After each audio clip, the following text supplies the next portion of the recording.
I want you to see this. Allow me to be your eyes. Freaks of the Vine, a controversial podcast answering tough questions regarding issues of the day from a practical biblical world view.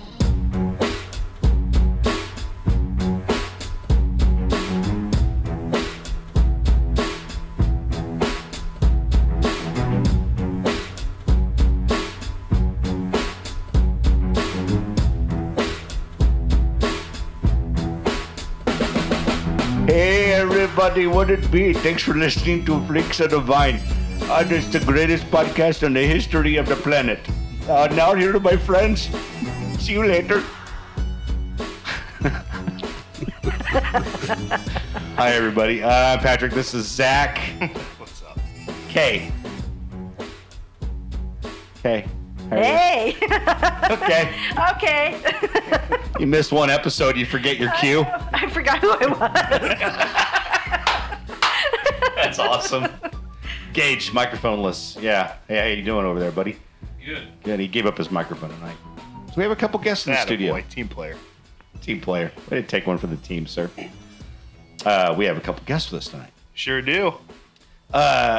So we're gonna call you guys by your first names. Nobody needs to know last names. Nobody even knows our last names, so that's okay too. Steve and Guy. Steve and Guy. Hi there. Hello. We'll explain why they're here in a second. Just two dudes showing up. Just two dudes showing up. You guys want a headset and a microphone? They didn't have anything to talk about, so they called us in. We saw you out on the street. Hey, come on in here. You want to be on a podcast? Do you know anything? No, not really. Well, good. Yeah. Talk about your unknowledge. Two young fellas and a microphone. That's where it's at. All right. So that was my friend from Pakistan. Thank you very much, Raheem. Just start a separate show from the podcast and just call it Patrick's Side Sketch Comedy Hour. I wanted to really and open then up. you need to bring in every character, and then like we need to have Gage mix it so where you can just do like soundboards so they can have conversations with each other. That would be a great idea. remember the prank call soundboards? Yes. Oh, You just get the clips. There you go. That's a great idea. I'm going to start doing that from now on. Entrepreneurship for you, buddy. I wanted to have a conversation with Carl from Sling Blade. I don't remember his last name. Did he ever have a last name? Carl? I don't think he did have a last name. French fries. French Rapid-Daters. I was thinking about that. He said, we try to defend the Bible. I read the Bible. I don't understand all of it. I reckon I understand a good deal of it. All right, Dan. Anyway, watch Sling Blade talk like Carl for 2 weeks after that. So Sure do. all right. Well, there's a lot of stuff going on in the society and culture right now, obviously, and I want to bring up a couple items. These two gentlemen are coming in tonight with us, both formerly of a particular police department, and they have a lot of experience combined between the two of you. How many with that department did you have? I had 30. I had 21. So 51 combined years of dealing with stuff regarding everything. Everything under the sun. Yeah. And the moon. Day and night. Literally. All right. Where's the best donut? Honestly, can you please answer that? Paradise Donuts. Okay, thank you very much. 100%. There used to be a Second place here called Chesapeake Bagel. Oh, yeah. That was one of the best places to go and get your food on. So, TJ Maxx. yeah. That's where they were, right? Yeah. Oh, Right over there. Yeah. Yeah. Yep. Remember Sunflower State Baking Company? Mm-hmm. Yeah, They were downtown. good, too. They were good, too. Yeah. Yeah, Wow. Paradise as of right now. Absolutely. Best glazed donut. Good product. I'm getting thinner because I'm thinking about it. Used to grab bear claws 2 at a time as a kid. And they get wedged right in this general vicinity, right here. Exactly why I have to belly up to the table now and, use it as a bumper boat. Now it's your granddaughter on it. That's she goes, Papa, it pops my belly, and I'm like, leave that alone. So as we started recording this, I do want to bring up one person. I think it's only honorable to bring him up because I think, without a doubt, Len Dawson died yesterday. Yeah, that's Yeah, you sure unfortunate. did. Yeah. The longtime Chiefs quarterback and broadcaster, and left playing football in '76 and immediately started broadcasting. So I've known him my entire life as a broadcaster. He played before I was really paying attention to football because I was still a wee one. But You weren't even born yet when he won the Super Bowl, I was not. I was not. No, I was born in the midst of them beginning their row of sucking really bad. And Been watching that rebuilding for a few years, huh? yeah. Now we don't have to worry about it. So 90s to 2000s, and then the early 2010s were like brutal. the most snake-bitten football franchise. You know, the whole Derek Thomas situation. You know, all of it it all was just bad luck for so many years. And then, He had a coach, Marty Schottenheimer, that couldn't win a playoff game. not to say that, and every time we had a playoff game, man, it was just snake-bitten. Like, what was it, Nick Elliott that missed the 4 field goals? Yeah. Three. Three field goals? Yeah. Just ridiculous. But who's counting? 4, 3, 4? Right. Yeah, exactly. At that point. Yeah, that's why when we won it in 19, it was like all of those yesterday nightmares are just washed away. It's all forgiven now. Yeah. The monkey's off the back. That's right. That's right. But it was really awesome to see, you know, this young kid in Patrick Mahomes, you know, early 20s with the multi-million-dollar contract, the city of the palm of his hand, to really take the time to get to know Lynn and Lynn himself and Lynn to Patrick and just kind of shadow him and give him it's tips on pretty how to impressive. basically have the keys to the kingdom. Yeah. And to watch those two develop a pretty special friendship was pretty sweet to watch.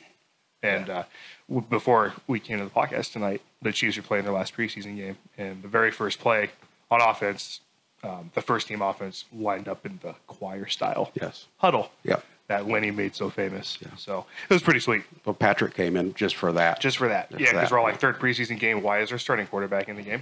What are you doing? Get What out are you of there. doing? Yeah, he just went out there to look pretty. But no, it's tough to explain to people who aren't from this part of the country how much Lynn Dawson it just impacted the Chiefs. I mean, I remember being his voice along with Mitch Holthus growing up that was Chiefs.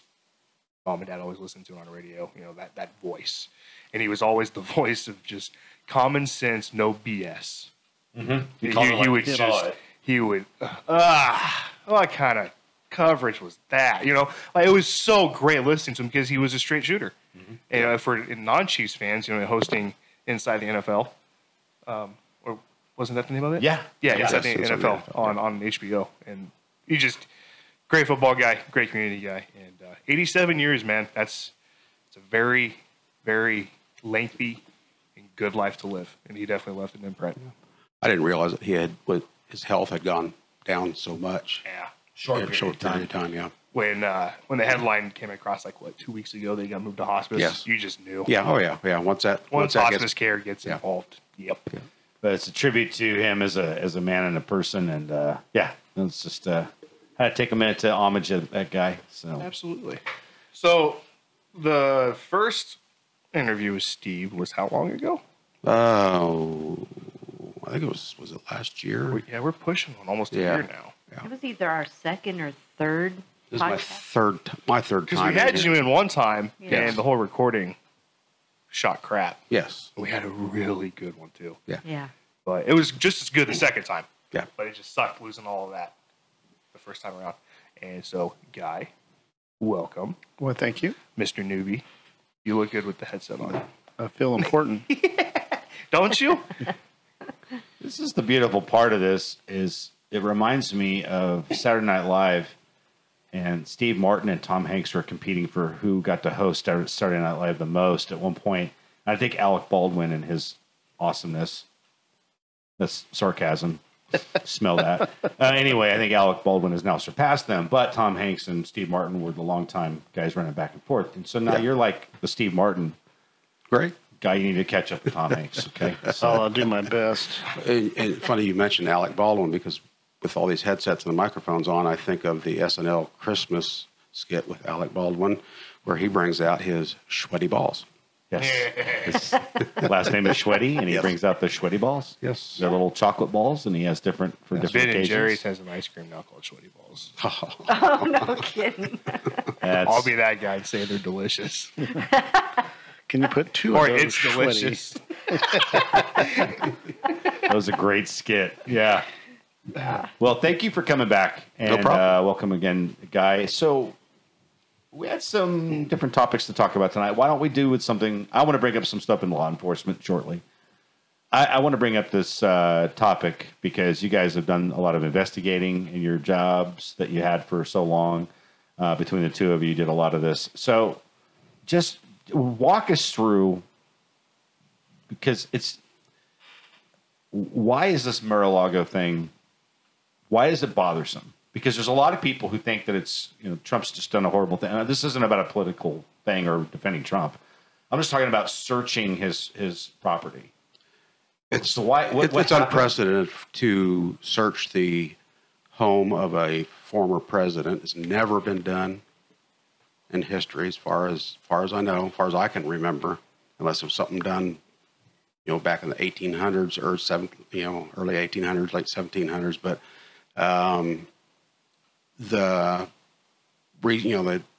presidents have the authority to unclassify documents and take them with them. A lot of it is memento stuff that they've accumulated over their tenure in the office. And so they unclassify it, take it home. I read here recently that Obama had taken over like 200,000 pages of documents when he left office because he unclassified it and took it with him. And the fact that there was a actual search of the house is what has got everybody in such an uproar. So explain what exactly happened, just to recap briefly. The Department of Justice, particularly the FBI, sought a search warrant, and then they went in. And What anytime was their probable cause? we don't know. Interesting. So The speculation your is that Fourth he- Amendment right of unlawful search and seizure Right. just doesn't apply. Well, There's a lot of stipulations, I'm sure. we as the public aren't going to be privy to what's on the application for the search warrant, the Understandable. affidavit. So just for sake of, like, if anybody's listening to this and really has avoided it at all costs, which I can't blame anybody for avoiding headlines, explain what actually happened.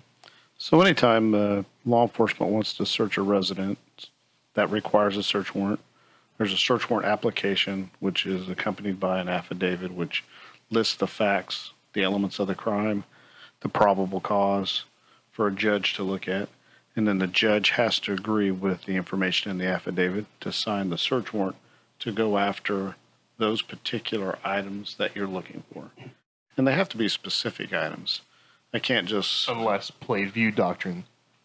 But But that would be after the fact, right? So Yeah, if you're already in. I'm already in, then if I see other illegal things, then I can amend the That's warrant and do within those things. your right. Right. Yeah. But I can't go, I would like to look for stolen stereos. I have to list the stereo that I know to be there. That's the probable cause, right? I'm looking for a such and such item with such and such serial number, or I'm looking for the exact item that is expressly prohibited by law for you to possess. And this is the probable cause that got me there. And we don't see that. It's very open-ended, and why. And when you have, cooperation already, they've asked for items that, hey, we want those back, we need those back, and those things were returned. I mean, it's not a time or a time-sensitive issue that I can see by any stretch of the imagination. Right. They got the search warrant several days before the execution, and if it was so critical, they would have immediately gone there if that was the argument being made. Was he home when that happened? No, he was not. He was in New York. Interesting. So, okay. So what? And this is different than your local PD getting. It is different, but it's the same process. Yeah, same process that we Just federal. Would have to go. Yeah, just the federal level. Same things would apply for the Fourth Amendment. And this would be the question that I would ask, and I understand because I've done this for over 30 years. Do you really think there's a chance for a shootout at Mar-a-Lago if 5 FBI agents show up with a search warrant? Do we need to surround the place with guns drawn? I mean, I'm asking. Overkill.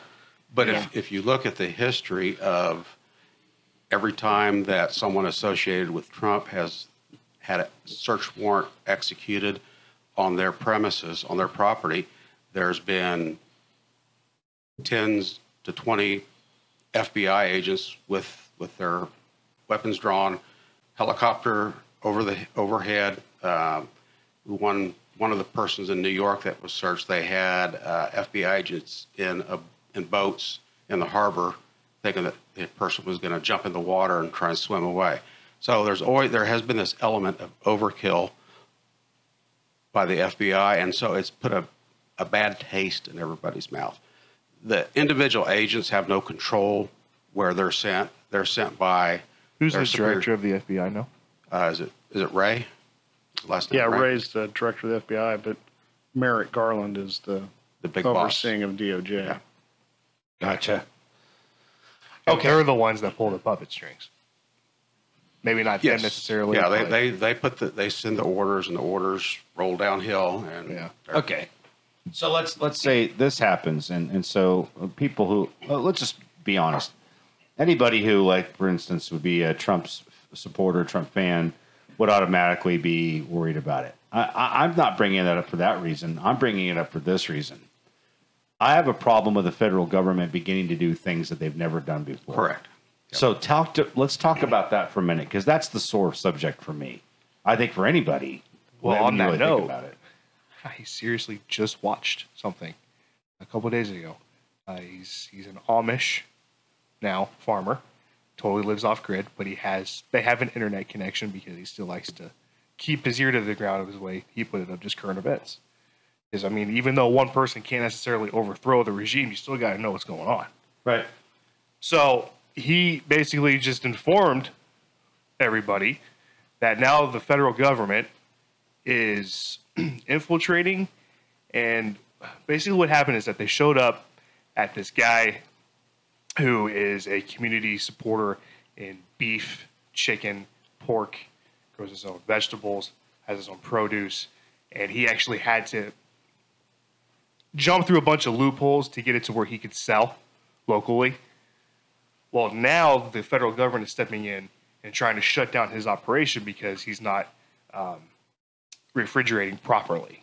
He's not going through all of the steps that the FDA has in place when he's selling unpasteurized milk. Yes. That was one of the big things. That's a huge thing. Yep. Is pasteurization, and they are like Nazis about it. Yeah, that's USDA. Yeah. Absolutely. Yeah.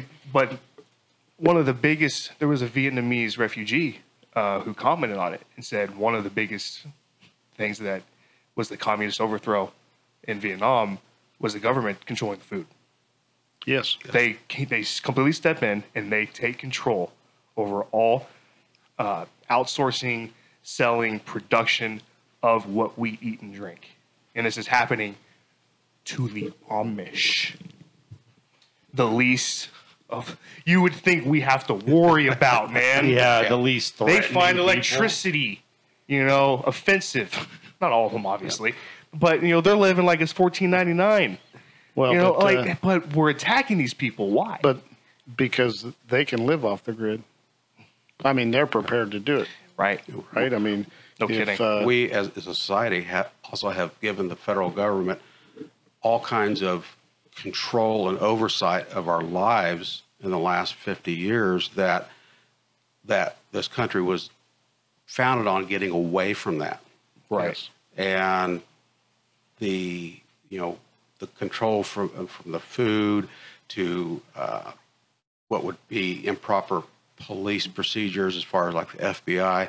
You're looking at what happens when Corruption hits elite levels. a dictatorship starts creeping in, and you want one set of people controlling everything. A person that I respect. I won't mention his name, but he said that the left thinks that we're wrong and evil and all should burn, whereas the right thinks that the left is just wrong. They can get along. We can get along with them. They can't get along with us, is basically what he said. And you're seeing that, unfortunately. And it seems that at this point in time, maybe because it's more of the Democrats, the left are in control of everything right now. Yeah. But it goes on the right side too. Oh, sure it does. So it's whoever's in power, but we, the people, have given the government, whoever happens to be in control of the government at that time, all this unlimited power. And now they're using it on everybody. Well, and to the point that you just said, it happens on both sides. We talked about a particular topic several episodes ago, so I won't go back down the whole hash. I'm just going to recap a portion of it for the sake of what happened today. I was teaching a class, and I taught this very thing. And it was really interesting because nobody had realized the depth of this. I surfaced in the class, and nobody but one person had heard of it. And it was what we talked about in a podcast one time called the 7 Mountain Mandate. And what the 7 mountains are is basically a misunderstanding of a portion of Scripture, and stating that evangelicals believe that you have to get a hold, Christians have to get a hold of the 7 main pillars of society, of culture, of government, finances, education, entertainment, media, and 2 more that just slipped out of my head, but you get the point. Right. And of those 7 things, when Trump was elected, there were a lot of people like David Barton, who I've lost complete respect for. He was a strong Christian man, and I really liked him years ago. And he's gone off this beaten path, believing that we have to control these 7 mountains, otherwise Christ won't return. I mean, it's just crazy talk, right?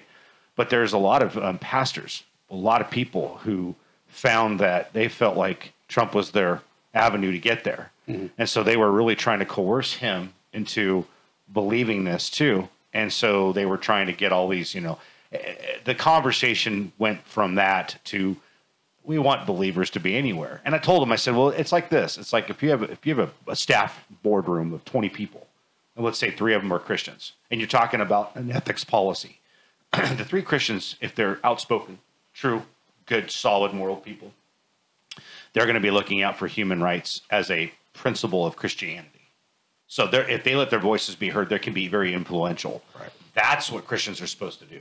We're supposed to be influential wherever we go because we're shining a bright light, not controlling the things of the mass. Right. And so that is a far right ideology called dominionism, just like Marxism is a far left idealism.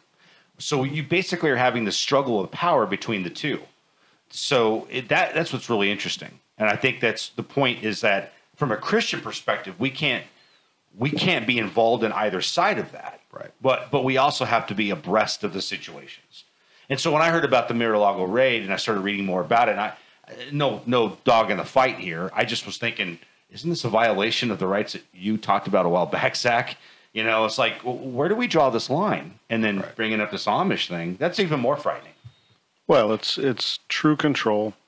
And the issue that you have right now is you have anarchy on both sides, I call it, because you have the street criminal element who rapes, robs, and pillage the everyday citizen. And the government doesn't deal with that. They just wanted to let that run amok. And the citizens in the middle are the prey for that.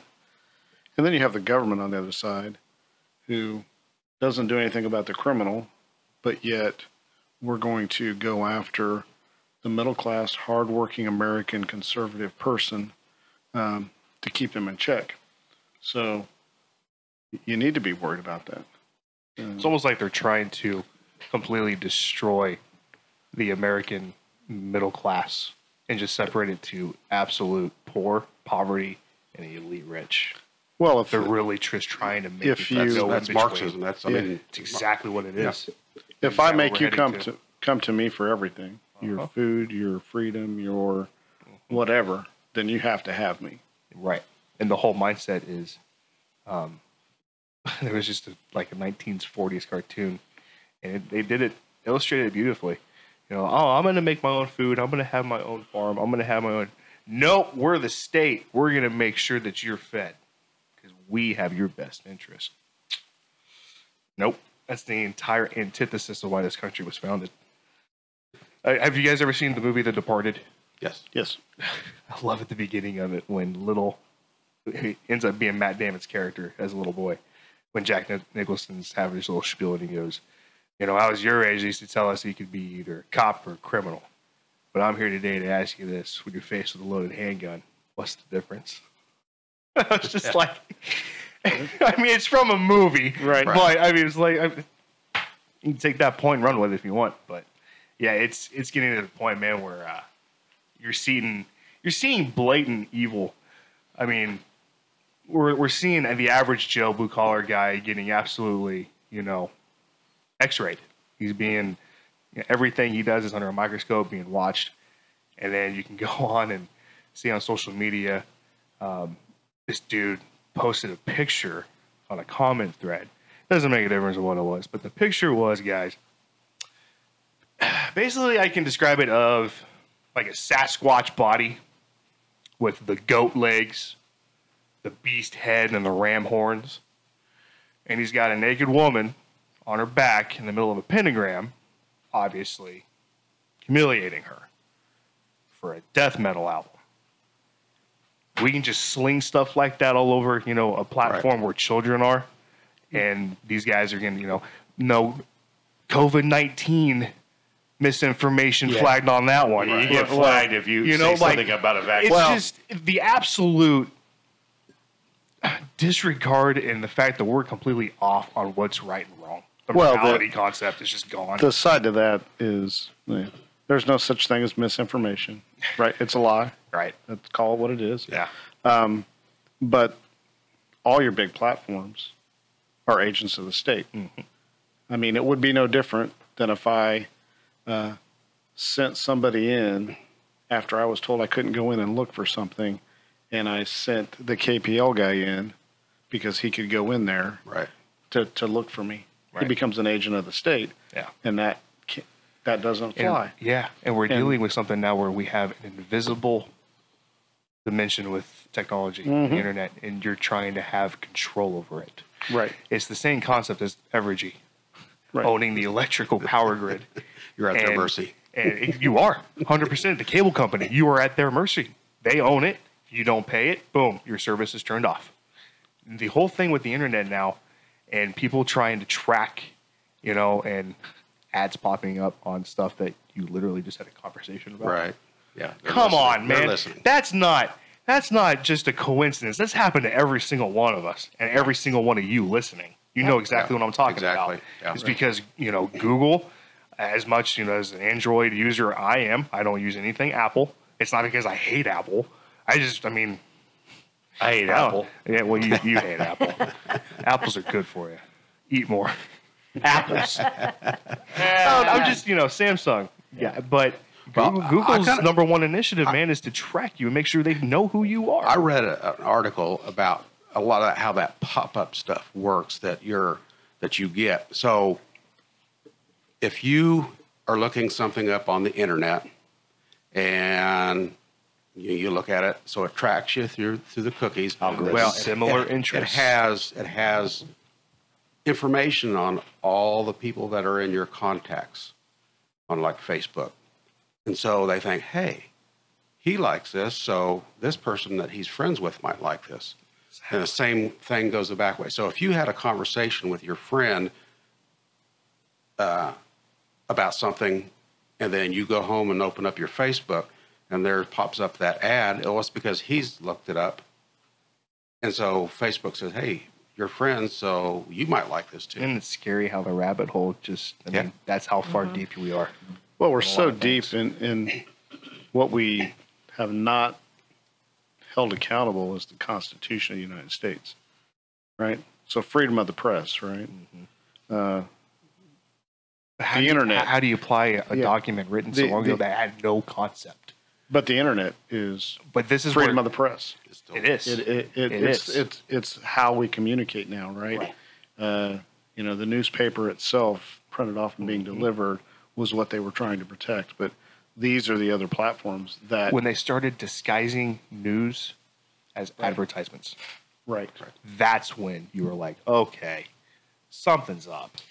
This is a, you know, like, you know what I'm talking about, like, you know, South Carolina woman takes this pill, loses 375 pounds in 2 weeks.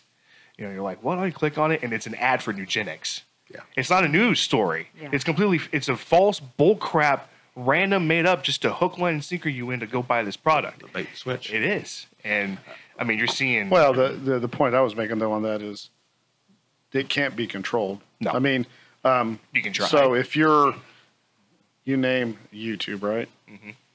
Either everybody gets to put something on there and play it, or nobody does. You can't be, YouTube can't be the one deciding what's good or not good. And they are now. Or any other platform. There are right? community standards, though, that they No, should.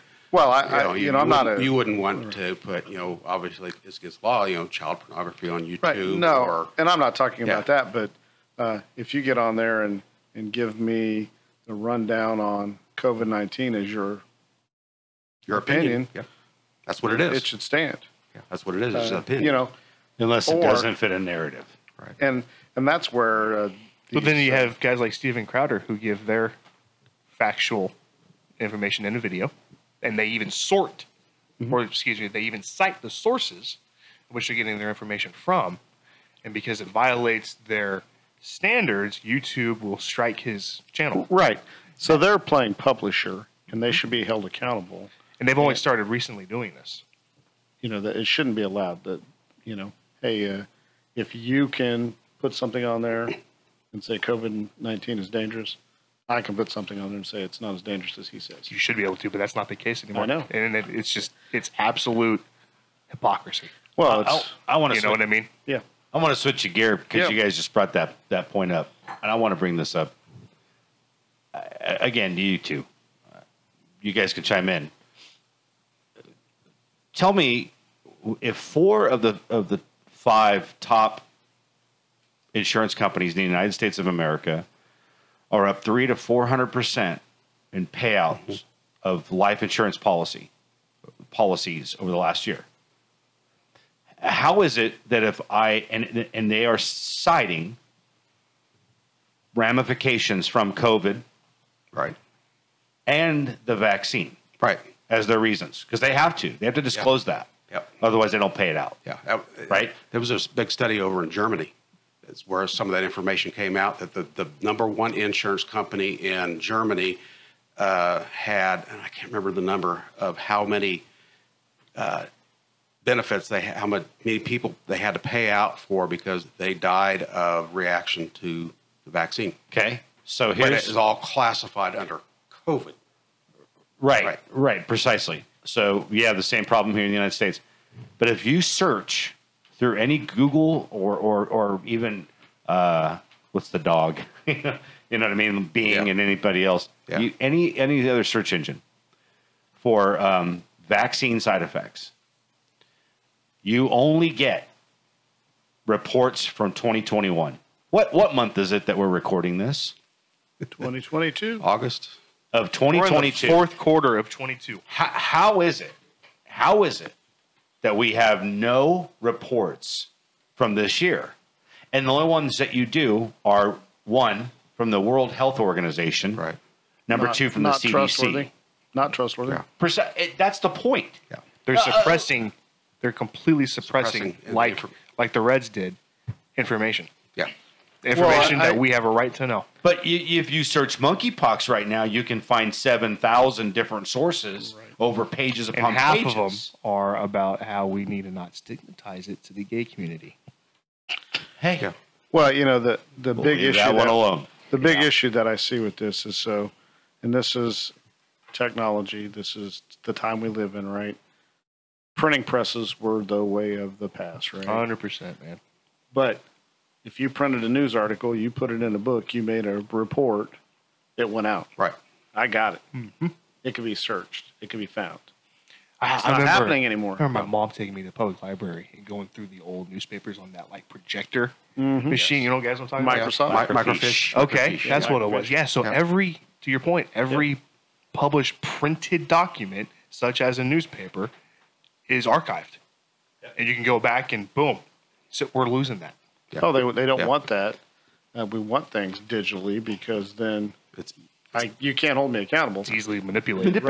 Manipulated. It's instantaneous. I read an article. Look at Wikipedia. Read an article again today about how Mark Zuckerberg from Facebook had a meeting with the Department of Justice prior to the 2020 election, and was told basically in no uncertain terms, you will not put anything out about the Hunter Biden laptop. And he goes, well, I still let people put information, a dialogue between, I didn't put it out. No, you didn't, because anytime an article came up, someone talked about the Hunter Biden laptop, you got flagged for false information because it was Russia propaganda. So that is a direct correlation of our federal government limiting what the people of the United States can see and hear. Precisely, and that is the muzzle that we have never been used to. We've never had to I have. guess we better start getting used to vodka. Popov and Vostok, right? All right, Or Tito's. I want to bring up another topic since you guys are here tonight. Okay, I want to switch the subject up to a couple things. I want to ask you about 4 points, and I would like you two to chime in. And Kay, you've been a quiet little lady over there tonight, but you had brought up something a couple weeks ago that I thought was really a great point. So we're going to jump on that in a second, okay? Sure. Okay. All right, first one is, tell us your feelings about the false narrative of systemic racism in law enforcement. I can only speak to what I know about our community, I don't know what goes on around us, but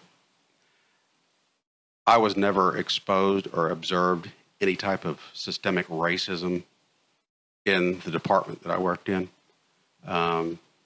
You had some issues with guys, mouthing off once in a while, and those were dealt with. It was handled.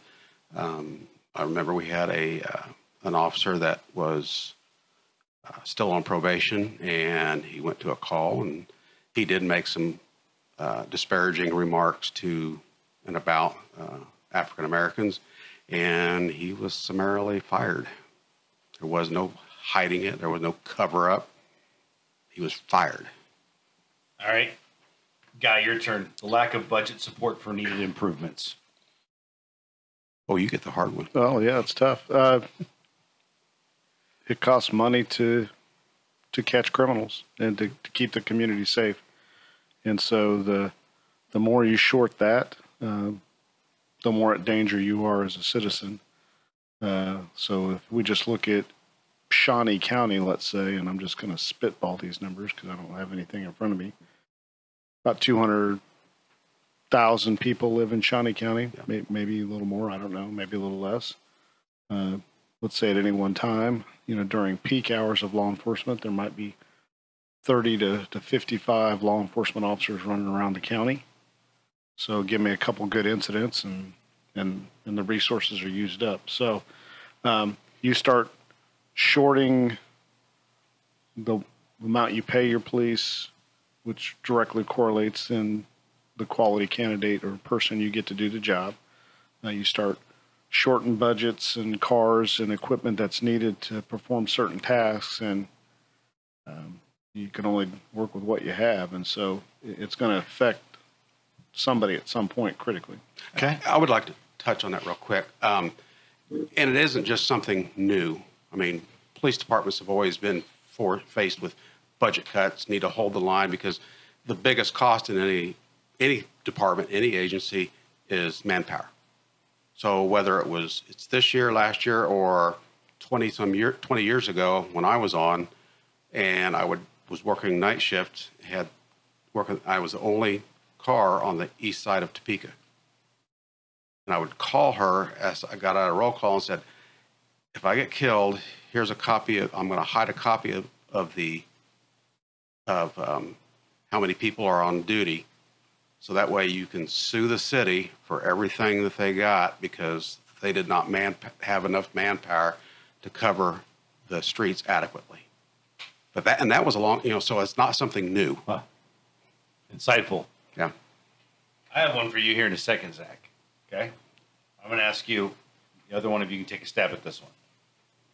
A lack of credit for success in maintaining historically low crime rates. So, That one took me a while to come up with. You're welcome. hey, low crime rates occur when you are tracking people down, making arrests, and there's prosecution and occurring on the backside of that arrest because of the case you make.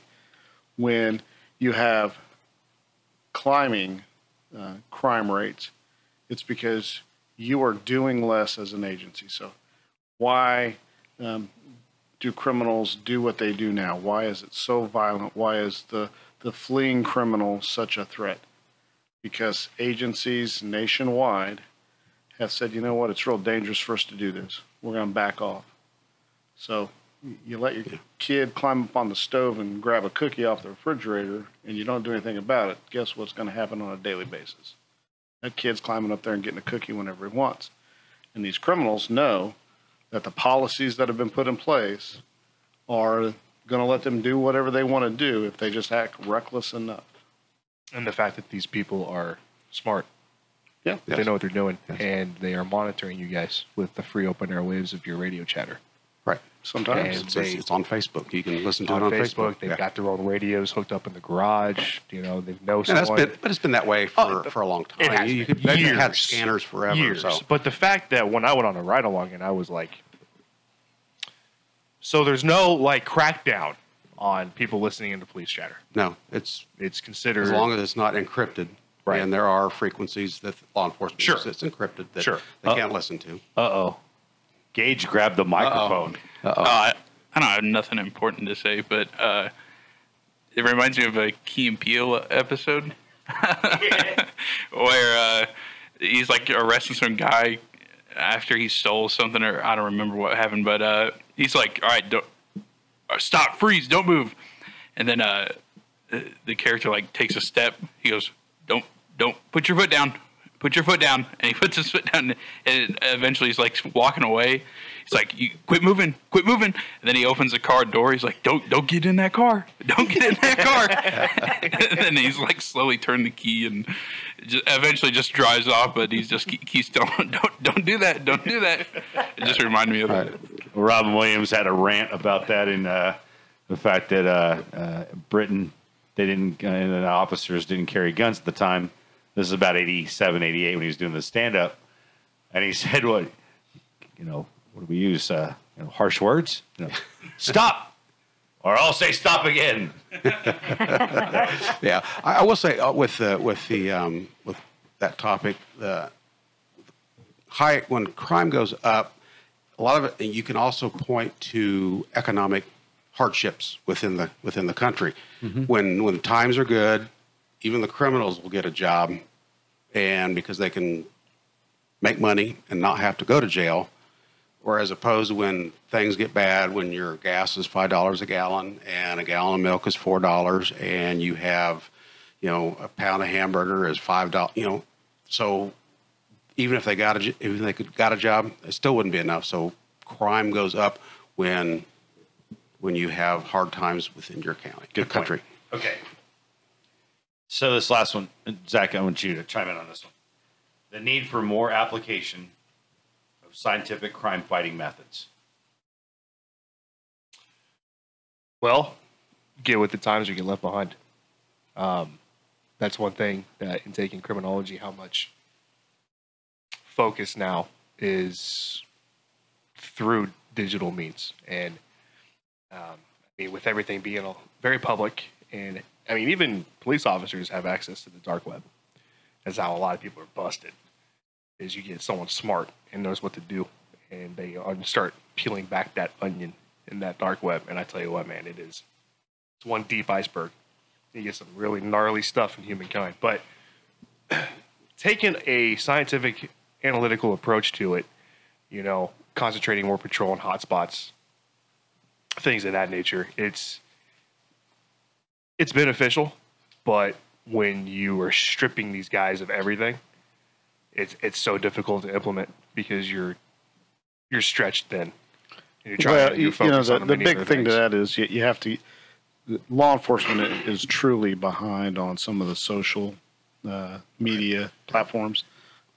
Used to be if you were in Topeka and you were trying to find some prostitution activity, you would frequent 2 or 3 blocks, 2 or 3 streets. Right. Everybody knew what you were doing. Right. You'd have to kind of set back and you could implement that plan with all the contacts now, Facebook and all the social media platforms. These deals are being arranged and you don't see it because you don't know it, and it's already done without any of the lurking around the streets to get it done, so to speak.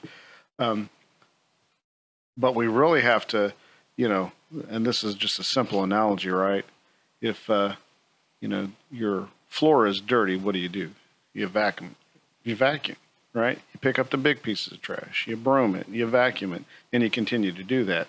And what we've done as a society is we went, well, let's not worry about the little stuff. We're just going to pick up the big stuff. Yep. Well, eventually, the little stuff is big stuff now. Yeah. And, it's cluttered. Well, that's a good analogy. I'll read you guys this. Missouri law enforcement practitioner said that the reduction in funding has forced his agency to stop searching for internet predators proactively, quote, but are rather forced to investigate these crimes after children have been victimized. There's that. An Oklahoma prosecution manager said we have had to eliminate our drug and violent crimes unit, which has successfully handled over 40 drug cases in just the past year, which included a drug bust which took down a distribution ring, which had cartel affiliates who were arrested. And finally, I'm going to read this one. A Nevada corrections officer said this loss of funding has caused us to eliminate programs and services with community partners that have provided direct services in counseling and substance abuse for released offenders. We have been unable to expand any programs or services for our inmate population, and these reduced services could lead to an increase in rescinding rates over the next few years as our inmates return to the community. I just think it's interesting. I think, the defunding of the police, I don't want to get into that topic tonight because we don't have the time, but we've talked about that before, and it's just ridiculous. And so I think if you are a citizen and you're listening to this, that whenever you hear that conversation, just hear what was just said. I mean, we've got to still apply the tactics of fighting crime. Otherwise, they're going to be at your front door. Just remember that, and then you don't have anybody to turn to. A lot of agencies with the trying to catch sexual predators online have the attitude that, well, why do we want to take the time to invite a criminal from another jurisdiction into our jurisdiction under the guise that we're going to be a little kid wanting to meet him online. We've now imported a crime statistic to our community that normally would not have been there before. Interesting. Sad. Yeah. Kay surfaced something a couple of weeks ago. I want you to bring it back up. Let these guys comment on it a little bit. Yeah. So in our society, and this is everywhere, across the world, and I know you guys have dealt with this before when you were on the force and everything else with panhandlers, homeless, transients. You drive up to an intersection and you see somebody that's standing there with a sign, need money for food, work, whatever. They get pretty crafty with those signs. They're walking up and down. You're sitting there in your car. I mean, we're all dealing with seeing them there. What do you think about giving them money? I mean, are they panhandlers? Are they true homeless people? Yeah. Well, I think when you brought this up too, and it really kind of spiked my brain, because I've had this conversation with a few people here at the church that asked me, what's the right way to handle this? And I think the thing about it, I always literally use the spirit of discernment. Zach and I have talked about this. We had the guy in front of Best Buy just a couple weeks ago. Remember that? A couple months ago. We both knew. We both knew at the exact same time that that guy needed something to drink. Like, it wasn't even a question. That's just it. But the guy we passed to get to that guy, we just... Yeah, he had like this cardboard fort and had a pretty elaborate sign saying left, right, doesn't make a difference. They all hate us. Please spare some change. Like totally putting some effort. I was in passenger seat. We had just stopped and it was 100 degrees that day, so I bought a couple of Gatorades at the gas station. And I was like, well, he's kind of making this like an elaborate look at me. Like, oh, there's something off with this. And we drive to the stop sign to Wanamaker, and there's this guy sitting on the sidewalk, just parched. No sign, no nothing. His clothes are tattered. Yeah. He's got the leathery skin because he's been in the sun so much. And he totally did an illegal traffic maneuver and swung around, and I rolled my window down, and I said, hey, man, are you thirsty? And he walked over, he's like, yeah. I'm like, here's a Gatorade. And get out of the sun, bud. Go take care of yourself. And he said, thanks a lot. Yeah, I better. There was just this feeling of knowing that guy, like the Lord just directed us to that guy. As opposed to the guy that you drive past every time you go through that intersection, wherever it's at. And one of them, there's like two people. One's on a cell phone. That's what I was just about ready to say. Yeah. When I saw that son of a gun on his cell phone, I was like, really? Yeah. Why don't you go sell that? Yeah. So what are you doing? What are you doing with a cell phone? You got enough money for a phone out here, but you're begging for it. Like, come on, I got no problem helping you. Yeah. We're directed to. We're commanded to. Yeah. So those are more panhandlers than they are. So let's talk about that a little bit, because I thought when Kay brought that up, I was like, yeah, I mean, we've all had our experiences with this. So how do you guys do it from a law enforcement standpoint? I do it the same way you do. I just, if God puts it on my heart, hopefully I try to listen to that. Do they seek officers more so than public civies? Like if they see a cop, are they more inclined to go see you? They're not coming to me. This is more of my personal type thing. Yeah, I was just curious, how they view the police. They're probably like, oh God, there's the cops. I better not make eye contact. No, it's so here's the problem that you have in Topeka, Shawnee County area. I don't think it's any different than anywhere else. It's not against the law to be homeless. It's not against the law to ask for money. It's not against the law to sleep outside. Topeka had some what I would say very decent laws that restricted certain activities, right? Panhandling couldn't be done from the side of the street, in the street. Those things. It's a safety issue for the drivers, right? I'm distracted, I crash. So there was a lot of things that were in place that I think were fair, but there were some court rulings about some unconstitutional laws that cities had. And so a lot of them were struck down in Topeka. And, I probably wouldn't make it a habit of somebody standing with a sign next to the street as who I'm going to give money to. Mm-hmm. Right?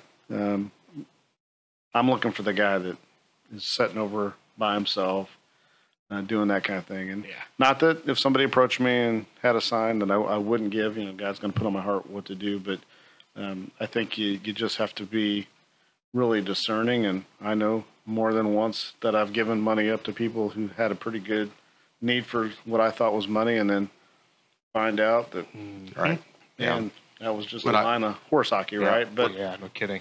Hey, no worries. When I was working nights, I was doing patrols wintertime and behind some businesses, and there were some cars that were sitting back there abandoned or whatever reason they were there. One of the cars had a bunch of fogged up windows. The windows you tell somebody was in the car. See some butt cheeks smeared over here. We're not. No. That has happened, but not this time. So I get out and check, and it's a young woman. She's not young. She was probably in her late 20s, maybe early 30s. Tell she was homeless. She'd gotten in the car to try and stay warm because it was really cold. It was going to get down, below 20 that night. And so I asked her, I said, would you like to go to the homeless shelter up north town? And she goes, no, I don't want to do that. I said, well, is there somebody we can call for? I can call for you? No. are you okay? Do you need to go to the hospital? No, I don't need to go to the hospital. She just wanted to be left alone, but she had very few blankets, didn't have, like maybe 2 and a light coat. So I went to the hospital and they gave me a bunch of their blankets that they use, in the rooms and stuff. And I took it back out to the gal. And I mean, I didn't want her freezing to death, so she didn't want any help, but I knew that she needed something. So, She accept the blankets? yes, she did. She did accept the blankets, yes. Are they still warm? Because, they give you I those don't warm remember. blankets. Yeah, in fresh emergency. out of the oven. I don't Oh, remember. I love it. I don't remember. No, that's really awesome. So Well, it's, as human On beings, that we note- look for. Sorry. No, I just want to say, as human beings, we always look out for our fellow people. Especially if As- they're really in need like that. Christians are called to look out for their fellow people, no matter if they're believers or not. Yeah. So I think we get that. What were you gonna say something? What was I going to say? on that note, Yeah, on that note. Warm Sleeping in your blankets. car. yeah. What about it? Can you do it? Sure. Yeah. Not against the law. As long as you're not in like private, like a Walmart parking lot used to. Now they're Walmart doesn't care, Right. and certain Walmarts they don't. Only care. if it's posted. It has to be, Okay. all entrances have to be posted, no cars left on the lot, All right, so so- they will be towed Yeah. under. So I mean, like, what if you park on the side street at the lake or Gage Park? So Lake and Gage Park, those are all time-sensitive areas, right? It's closed at 11, open 6, Okay. can't be there. You can park on the side of the street anywhere you can legally park. You could park and sleep in your car. It's not illegal for you to do that. And this is where this whole homeless thing is just spiraled out of control for the community. And the citizens, we should be wanting to help these people, but we also should be offended a little bit, right? I mean, Sure. what gives 30 people a right just to go set up whatever kind of A campsite. campsite they want, trash whatever they want, do whatever they want, leaving everybody else to clean that up? I get it. Hard times, you might need a tent. Hard times, Right, you might right. need to do But some how of many these of these things. people are mentally off or substance abusers and are just out of their minds? A lot of them are. Yeah. But, Especially with the meth explosion. yeah. I stopped at the Quick Shop in North Topeka. Smart idea at 2 o'clock in the morning. Genius. Walk up, man, and it's just tweaking. Everyone's scratching. No one's wearing shoes. Yeah. Like, I just felt like I didn't feel scared. I didn't feel like I need to get in and get out. I just wanted a damn Dr. Pepper. Just wanted a fountain Dr. Pepper. I was craving it. But whatever. I digress. They just wanted your car so they could take it apart. Oh man, I parked and I'm like, is this such a good idea? But it's heartbreaking. Like these people, these aren't, it's not like it's better if it's a 20-something-year-old kid. These people are your guys' age. Right. They should not be in this position, and it's in droves now. Well, the big issue you have is every state-run hospital or facility All is that got shut down. shut down. So, it's- everyone it's- there, go out in the street. It's up Good luck. to private entities to take care of that, or Yeah, because Vallejo can corrections. handle it. And for a lot of everybody. a lot of people And just so- fall through the cracks. There's not enough. I don't think they fall through the cracks. I don't think there was everything Right, to yeah. stop them from falling. Right. I mean, they're released. So Was Tent City a thing? yes, it Yeah, was. it still is, And, obviously. and those are the Or things that California. Yeah, I mean, Here too, but Right. The entire state of, Yeah. California. it's ridiculous because how can the person that puts a tent up on the sidewalk in front of a business have more rights than the guy that's running the business, trying to make a living, trying to pay the taxes? It really Yeah. doesn't make a lot of sense. It doesn't make any sense. And, there's just so many things that are wrong with that. And I'm not saying you should just go in and, throw people in jail because they were sleeping in a tent, right? Right. There's a time and a place. Hey, if you're going to put up a tent for But tonight, also, but you got to pack it up and get as a going on. as a homeless person, like Yeah. I want to try to be a little bit more incognito about it. I That's- guess after a while, you just don't care. Well, I think that's the so if you take like the rescue mission, right? We have rules to follow. You have to do certain things. We're trying to, at the rescue mission, they're trying to build people up and to move them on to better things or better environments, so to speak. But there's a group of people that they're just fine with being homeless. Yeah. they're just fine with living however they want to live and doing whatever they want to do. Oh, dude, it's a And drug that's the orgy problem. paradise Yeah. for those people. It really is. It's sad. It's really just what do you do? This But- explosion of meth has really been concerning, right? I mean, Oh, it's been here That- since the 90s. yeah. well, it's- this is the attack that is flooded and funded by things that are outside the United States. Yeah. Again, we go back to government wanting to have control. I mean, if they didn't want these things to be coming into the country, they wouldn't be allowing it, right? If it was a big deal, they would have military troops along that border. You wouldn't be able to squeak a mouse through, Right. right? Why isn't the cartel that cuts policemen's heads off and hangs them from tree posts a terrorist organization? Correct. Because if it's a terrorist organization, now the military can get involved, and if the military gets involved, we can do something about it. So there's a lot of Whose pockets are being lined up? right. There's a lot of lining of the pockets by different people It's corruption, and now you're at all levels. yeah, at all levels. And now when we're living in a society, which way is up and which way is right, which way is wrong. I'll all tell you that goes what. out the window. I'm saying this lightheartedly, just so nobody thinks I'm just being sassy, but I think corruption of all levels is if White Castle started in Wichita, then we don't actually have one in Kansas. There you go, food. This comes back to that. I've eaten at White Castle, and It ain't that good. it's Oh, you! And- I'm sorry, and- officer, and- but you were high. and I know No, actually, if he was high, you'd probably like it. and I know with Patrick Mahomes and the Chiefs bringing Whataburger to Kansas City. Whataburger sucks. Not a big fan of Whataburger. In-N-Out. In-N-Out. So much better. In-N-Out burger, Yeah.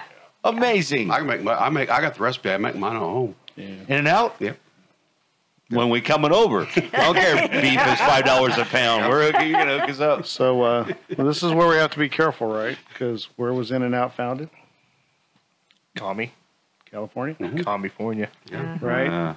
So we got people that want to leave where they're living at now to go to better places, Yeah. to not change their mindset. So we got to worry about that infiltration. And we're But living what in about a place the, that's paying what about people the- to move here. What about Yeah. that mayor of New York? He's pretty upset about All the homeless All being the- shipped. all those buses coming, isn't he? Yeah. Immigrants, illegal immigrants Yeah. being shipped there. Yeah, how does it feel? And they're living in hotels. right? Yeah. The That's Ritz. unbelievable. That's a fact that not only the Texas and Arizona, but the I-35 corridor coming up out of Texas, Oklahoma into Kansas. Just running ragged. That's where they come. They We come have through a- that corridor. We have a mutual friend here that works part time at the DMV as security, and saw a whole bunch about a month ago. A whole group of Ukrainians Yep. were in there getting their licenses. Yeah. Yep. IDs That- and license. Yeah. But hey, they've been attacked. It's a little bit Right. Yeah. different. That's different. They're refugees, actual refugees of war, not They're hey, facing the government's going Yeah. to give me free stuff. I'm going to come to America. right, and they're not facing a military powerhouse that says, "Okay, we're not going to bomb schools or nursing homes," and the next day bomb. obliterate schools and nursing homes. So yeah, I don't blame you guys for flinging No, it it- in there. It's embarrassing to be an American when you talk about Ukraine, right? Because Yeah. we're supposed to help you out. You give up your nuclear weapons, we'll protect you. We ain't doing that. Hey guys, next time you're in, we're going to make sure we talk about how the January 6th thing at the Capitol was an invasion, but the work that all the wonderful riots that were going on from Aren't Right. for the invasion on the southern border. right. Hey guys, thanks for coming in and give us some insight. We always appreciate. Hope we didn't offend anybody. If we did, that's Yeah, thank you guys. I appreciate, and thanks for all your years of serving. It's obviously it's not told you enough, but we do Absolutely, appreciate. man. I you. mean, I went to the local university here with my bachelor's degree in that, which now you suckers have to pay. I'm kidding. No, man, I totally went to school, assuming the responsibility of paying my loan back. So don't take that as me shoving my loan, my debt on you guys. It's just a different world we live in right now. Yep. It really is, and it's sad because a lot of people are going to take advantage of this. I know two people who graduated DeVry and have very good jobs to this day. One's a business owner, and he makes a solid six-figure salary. And then we have a relative who graduated DeVry University. He has his own business. I didn't go to DeVry, though. You didn't go to DeVry, but those Come on, people. Dad. No, but I don't know if you saw the story. Yeah. So some of the student debt has been a lot of people who graduated from DeVry University because they couldn't find jobs after that. It was a bad deal. And the whole joke about, so my son got into DeVry yesterday. What do you have to do? Open the door? Can't you let me have anything? Pretty much. But no, yeah, that's what you. But have yeah, to- I mean, I bring that up because of being, educated from former police officers. The whole gamut, man. I got the progressive leftist, data enthusiast who's just sitting behind the computer and analyzing, and I got the actual horror war stories, the horror war stories on the street, like you guys. And it's the disconnect was the first thing that just was like, man, you guys, we have no communication, we have no level ground, because there's one side you can talk to, there's the other side that's not going to hear it. Sure. So being educated on everything, I have no street experience like you guys do. So I appreciate what you guys have gone through. You go to the police academy for 12 weeks, and then you go actually get on the street, and then you learn to be a cop. Right. Absolutely right. Yeah. And Police Academy isn't like the wonderful comedy from back in the Michael 80s. Winslow. No, not at all. Well, thanks, guys, You're for coming in. sacrificing yourself tonight, Gage. Yeah, way to steal the microphone for the Key and Peele reference. That was fantastic. Thanks. Well, guys, as Freaks of the Vine always invites you to listen to all of our previous episodes. We are trying to always hunt down different interviews and interviewees and different topics. And if you have something you'd like us to talk about, feel free to always send it to us at freaksofthevine@gmail.com. I finally got it this time, Gage. It only took like 30 episodes, with including the interviews. Such a difficult thing to remember, too. Yeah. Oh, well. I suck at it. Hey, you nailed it. It was like doing a promo for Whataburger. Oh, thank you very much, my friend. You're not too shabby yourself. All right. For Kay, for Gage, for Zach, for Guy, and Steve, I'm Patrick, and we are Freaks of the Vine, and we are out.